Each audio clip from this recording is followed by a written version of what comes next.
What is your opinion about the NCC's recent threat to sanction MTN over poor quality of service?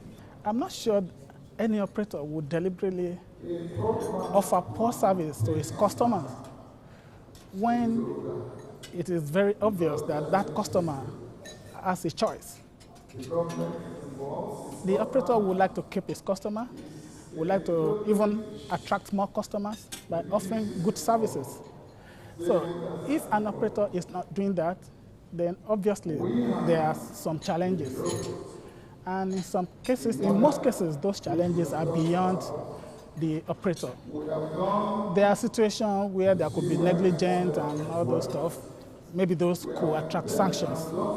But when it is so apparent that a particular challenge is not within the scope of the capacity of the operator, I don't think sanctioning should be the appropriate thing to do.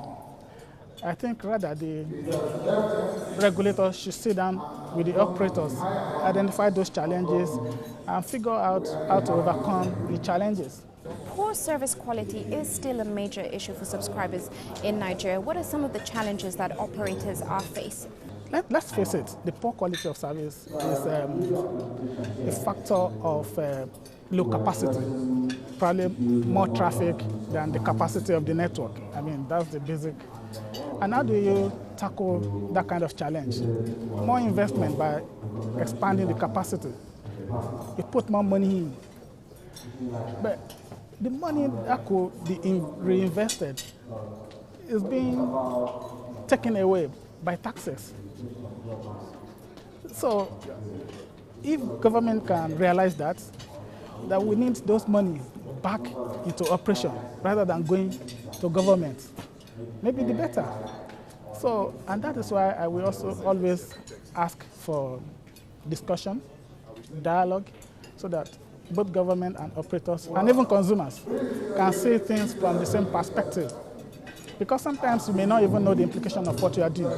Government may be happy taking money, but they may not know that it is affecting service delivery, which also affects government service delivery, because telephone is being used to deliver services to citizens. So I think dialogue will resolve some of these challenges. Recently, the NCC did come out saying that broadband may not take off in Nigeria until 2015. What is your take on this? I didn't understand NCC's comment to mean that broadband penetration will not happen until 2015. I'm not sure they said that. What they are saying is that, what I understand them to be saying is that they may not be in a position to give away some spectrum until 2015. And we have the view that spectrum should be given away right now because people need it. Operator needs spectrum to roll out services. Service delivery in this part of the world is done essentially by wireless, either by voice or for broadband. So if you have to do wireless transmission, you need spectrum, and it is NCC that gives away that spectrum to the operator. So if NCC, the regulator, is saying, I'm not going to do that until 2015, and people need it right now, then there's a challenge. Then operators cannot roll out.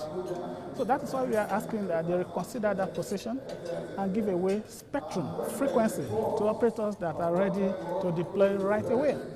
So we believe that the market is there, the potential is there, but the environment has to be made aright. NCC will have to do what it has to do.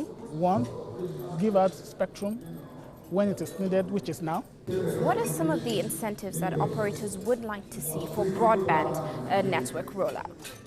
The most important incentive to me is giving away this spectrum issue. Because honestly, if you don't have it, you can't roll out wireless services. There's no alternative to it. So if you want to give it, I'm looking at a way you give it at a cost that is affordable to the operator, especially to the small operators. Our emphasis has been on big operators, people who want to have a spectrum that is national, that covers the whole country.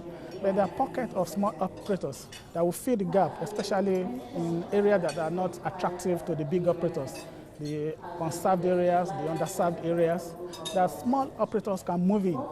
They are small, they are mobile.